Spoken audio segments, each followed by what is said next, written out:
Buenas tardes, mi nombre es Marianela Castro Suárez. Yo soy de la Facultad de Derecho, segundo semestre de Derecho. Vengo a hablar sobre la Constitución, Estado-Nación y Pueblo-Soberanía. La Constitución política, también llamada Carta Magna o Carta Fundamental, es la ley máxima y suprema de un país o de un Estado.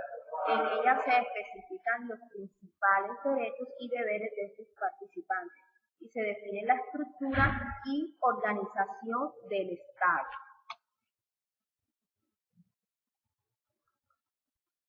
Bueno, le voy a hablar sobre un poco de historia. A primera mitad del siglo XIX, en 1830, nace una nueva constitución, pero resulta casi invisible producirse a menos de 4 meses. Expedida la separación de Venezuela y Ecuador en 1809 y 1830, el país estuvo signado por una innegable definición constitucional, lo cual se puede comprobar al ver que en 1811 fue expedida la Constitución del Estado Libre del Socorro. La Constitución de 1886 fue políticamente una carta nacional que erigió la vida de la Constitución desde finales del siglo XIX hasta finales del siglo XX, cuando fue derogada por la Constitución de 1991. Nació en el marco de la regeneración liderada por Rafael Núñez y Antonio Caro. La Constitución la derogó en 1863, tuvo una reforma muy importante. Esta extendió el periodo presidencial, le dio el paso a la religión católica y esta fundó 3 ramas importantes como la legislativa, la ejecutiva y la judicial. La Constitución de 1991, en 1990, época del narcotráfico y guerrilla, con la llegada de la Constitución de 1991, se destacaron 3 objetivos. La legitimidad de la democracia, que se rompe el monopolio y se crean nuevos grupos políticos. La capacidad para enfrentar la guerrilla, se da un Estado más rico y un Estado más fuerte. La Carta de la Constitución de 1991 proclama que nuestro país es una república pluralista. Reconoce la autonomía de las entidades territoriales, étnicas y culturales. Séptima papeleta. Este es un grupo de estudiantes llamados la Séptima Papeleta, conformado en 1989 por estudiantes de varias universidades, tanto públicas como privadas. Retomo a la base de ideas. Esto impulsó a que durante unas elecciones de plebiscito por el plebiscito, en la última papeleta se diera este nombre, la Séptima Papeleta, para el Consejo de la Asamblea Nacional Constituyente. Crisis Estado-Nación. Se caracteriza por un territorio claramente delimitado, de una población constante si bien no fija, y un gobierno, no consigue controlar y proteger su territorio. Tampoco garantiza junto a su pueblo la legitimación de sus decisiones para obtener y desarrollar un poder político.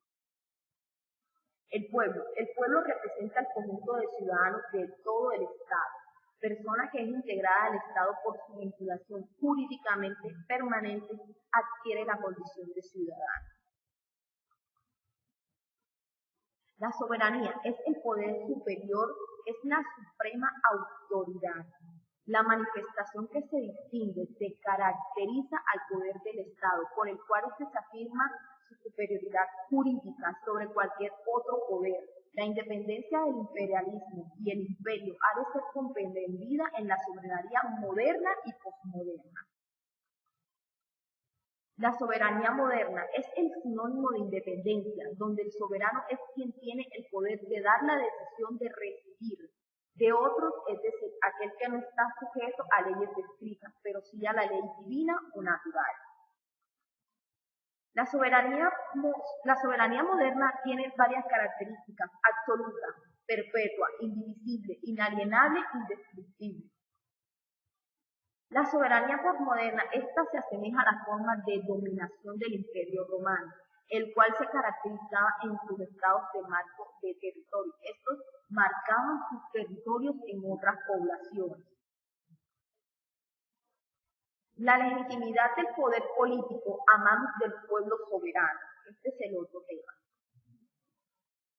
La fuerza y autoridad política. La fuerza no es más que el poder de coacción, de ejercer el control, el dominio sobre la sociedad civil, sobre los ciudadanos.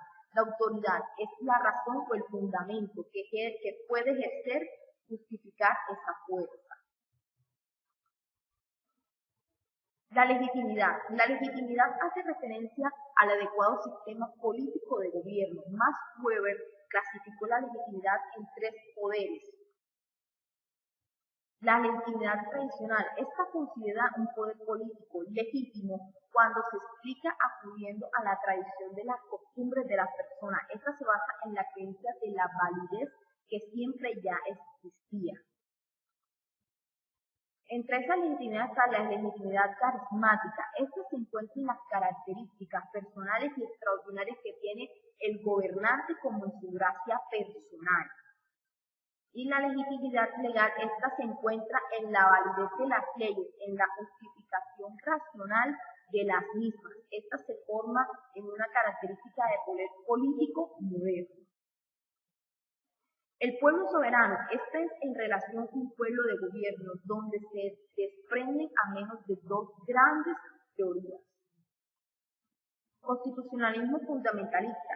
Este se basa en una comprensión de ideas del poder como fundamento de la legitimidad, y la Constitución democrática es que promueve la limitación del poder soberano del pueblo como un poder constituido y consigue que promueve interdisciplinar de la arbitrariedad.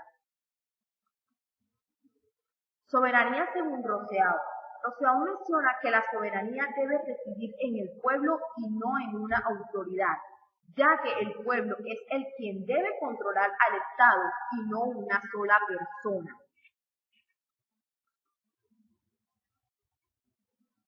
Muchas gracias por escucharme. Esto es todo.